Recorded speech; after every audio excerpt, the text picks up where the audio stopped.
ভাইয়েরা, আমি বলেছিলাম যে একদল খেয়ে গিয়েছে আরেক দল খাওয়ার জন্য রেডি হয়ে আছে। তো এখানে কি আমি কোনো দলের নাম বলেছি?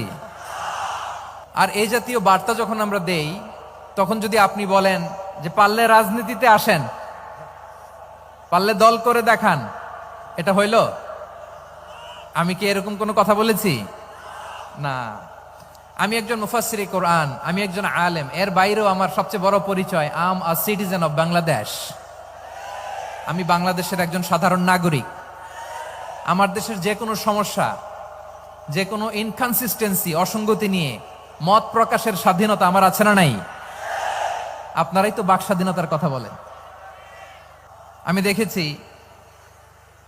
আমার গত সপ্তাহের যশোরের আলোচনার একটা লাইনকে কেন্দ্র করে আমাদের অনেক রাজনীতিবিদ বন্ধুরা অনেক ক্ষুব্ধ প্রতিক্রিয়া দেখাচ্ছেন। ওই কথাকে নিজেদের গায়ে টেনে, নিজেদের গায়ে মেখে ওনারা ক্ষুব্ধ হয়েছেন।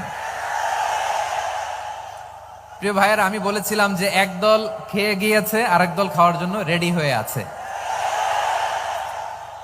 তো এখানে কি আমি কোনো দলের নাম বলেছি?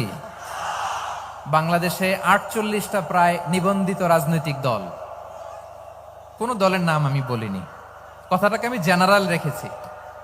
দায়ীদের বৈশিষ্ট্যই এটা, দায়ীরা জেনারেলি কথা বলে, যার যেই মেসেজ নেয়ার তারা সেখান থেকে নিয়ে নেয়।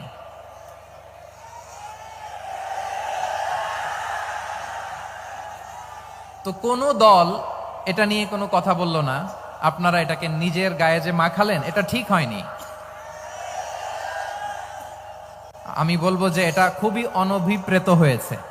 কোনো দলকে টার্গেট করে বা কোনো দলের পক্ষে আমরা কখনো কথা বলি না। আমরা কোরআনের পক্ষে কথা বলি, ইসলামের পক্ষে কথা বলি, ঠিক কিনা বলেন? সো একটা জেনারেল কথাকে যদি আমার রাজনীতিবিদ বন্ধুরা নিজেদের গায়ে মাখেন, ক্ষুব্ধ প্রতিক্রিয়া জানান, এতে করে সাধারণ জনগণের কাছে একটা নেগেটিভ মেসেজ যাবে ওনাদের ব্যাপারে। এটা হোক আমরা চাই না। তো আমার প্রিয় রাজনীতিবিদ বন্ধুদের আমি বলবো, কথাটা ছিল ভেরি জেনারেল, এটা নিজেদের গায়ে মাখানোর কোনো দরকার নাই। আমরা এই যে এক্সিস্টিং যে রাজনৈতিক চর্চা, এটা থেকে আমরা বেরিয়ে আসতে চাই। আমরা চাই না এদেশে চাঁদাবাজি, দখলবাজি থাক, ঠিক কিনা বলেন? এদেশে কোনো দুর্নীতি থাক, টেন্ডারবাজি থাক, এগুলো আমরা চাই? আই হেট পলিটিক্স একটা জেনারেশন আছে, এই বেশিরভাগ জেনজি অফ সিলেট, এরা আই হেট পলিটিক্স জেনারেশন। এরা পলিটিক্সকে পছন্দ করে না। তো কেন করে না, এর দায়ভার আমাদের আছে না নাই? আছে। এবং আমরা দেখেছি ক্ষমতার পালাবদল যখন হয়, এক সরকার যায় আরেক সরকার আসে, তখন দুর্নীতির ফিরিস্তি আমরা জানতে পারি, এর আগে জানতে পারি না। প্রতিটা দলের ভেতরেই আমরা এই বাজে চর্চাটা দেখেছি। সো এখন আমাদেরকে শুধরে নেয়ার সময় এসেছে।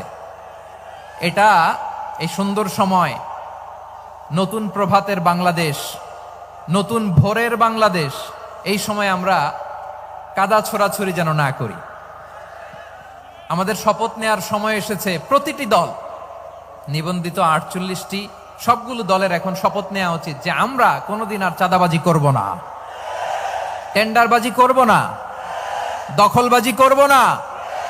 আমরা সবসময় দেশের পক্ষে থাকব, সবসময় দেশের পক্ষে থাকব। সেই কথাগুলো ছিল ভেরি জেনারেল। যে কথাগুলো আমরা জেনারেলি বলি, এগুলো জেনারেলি আপনারা নিবেন। আমার রাজনীতিবিদ বন্ধুদের কাছে এটাই আমার কামনা। আর এই জাতীয় বার্তা যখন আমরা দেই, তখন যদি আপনি বলেন যে পারলে রাজনীতিতে আসেন, পারলে দল করে দেখান, এটা হইল? আমি কি এরকম কোনো কথা বলেছি? না। তাই প্রিয় ভাইয়ের, আসুন আমরা দল মত নির্বিশেষে কাঁধে কাঁধ মিলিয়ে সোনার বাংলাদেশ গড়ি, দুর্নীতিমুক্ত বাংলাদেশ গড়ি, যে বাংলাদেশের জন্য রক্ত দিয়েছে আবু সাইদ, যে নতুন ভোরের বাংলাদেশের জন্য রক্ত দিয়েছে মুগ্ধরা, যে নতুন বাংলাদেশের জন্য রক্ত ঝরিয়েছে 24-এর যে গণ অভ্যুত্থানের প্রত্যেকটি শহীদের। আওয়াজ করে বলেন ঠিক কিনা? আল্লাহ তাআলা আমার দেশকে তুমি নিরাপদ করো, শান্তিময় করো। আমরা যেন স্বাধীন, সার্বভৌম বাংলাদেশে মাথা উঁচু করে বিশ্ব দরবারে দাঁড়াতে পারি। আল্লাহ তুমি তৌফিক দান করো। আওয়াজ করে সবাই পড়ে আমিন।